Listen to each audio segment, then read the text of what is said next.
হলুদের stage ready, বরের আসন রেডি, বড় কিন্তু রেডি বিয়ের পিঁড়িতে বসার জন্য।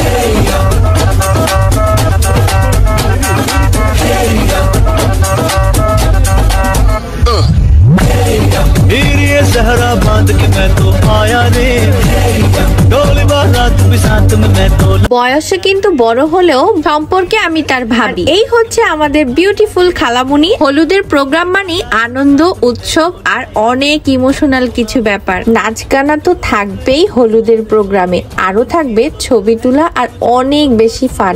এই সব আনন্দগুলো আপনাদের সাথে শেয়ার করব। আসসালামু আলাইকুম সবাই কেমন আছেন? আজকে আমি চলে এলাম হলুদের ব্লগ নিয়ে। হলুদ শাড়ি, কাচের চুড়ি, লাল টিপ, কাঁচা ফুলের গহনা পরে চলে এলাম বোনের হলুদ সন্ধ্যায়। সবাই এখানে ছবি তোলায় ব্যস্ত। আসলে ছবি একমাত্র স্মৃতি যেখানে মানুষ সব সময় জীবিত থাকে। এত খাবার দেখে অনেক লোভ লাগছিল আমার।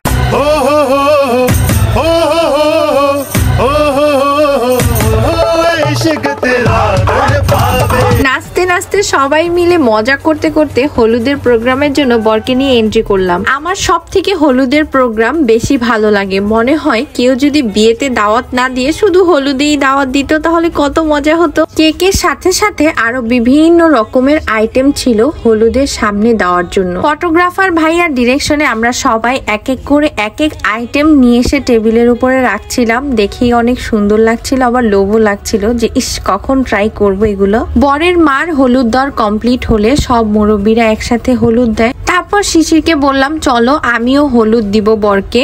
আসলে ভাবি আর দেবরের সম্পর্কটাই কিন্তু এরকম খুনসুটির হয়, তাই না? সবাই একসাথে বসে এরকম মজা করার মানুষগুলো কিন্তু সবসময় পাওয়া যায় না। যেহেতু অনেক লেট ছিল তো সবার আগে পেট ভরতে হবে, তারপর নাচা গানা সবকিছু হবে। সবাই এখানে খাচ্ছিল, বাট খাওয়াটা অনেক মজার ছিল, সবকিছু একদম পারফেক্ট ছিল। আর এই হচ্ছে আমাদের দুলহা মিয়া, যে সবসময় চিল মুডে থাকে। খাওয়া দাওয়ার পর এখানে সবাই বসে আড্ডা দিচ্ছিলাম আর অনেক গল্প করছিলাম। হলুদে শাড়ি ছাড়া কোনো লুকই কমপ্লিট হয় না, এই জন্য আমি একটু শাড়ি পরেছি। কেমন লাগছে বলেন তো?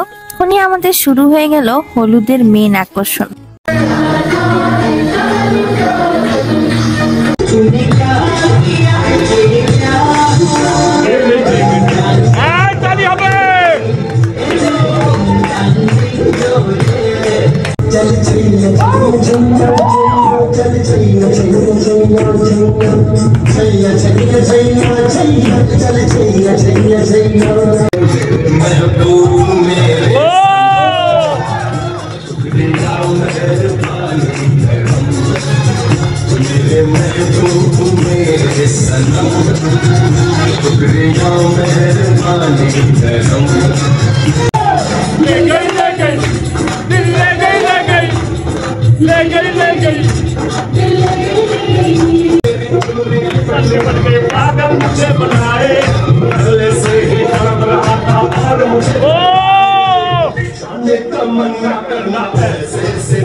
ভয়েসটা একটু অন্যরকম লাগলেও আমি তাও বলছি, কারণ কি জানেন, এখন আমি রাজশাহীর উদ্দেশ্যে রওনা দিয়েছি। আমি ট্রেনের মধ্যে বসে তারপর আমার ব্লগটা রেডি করছি।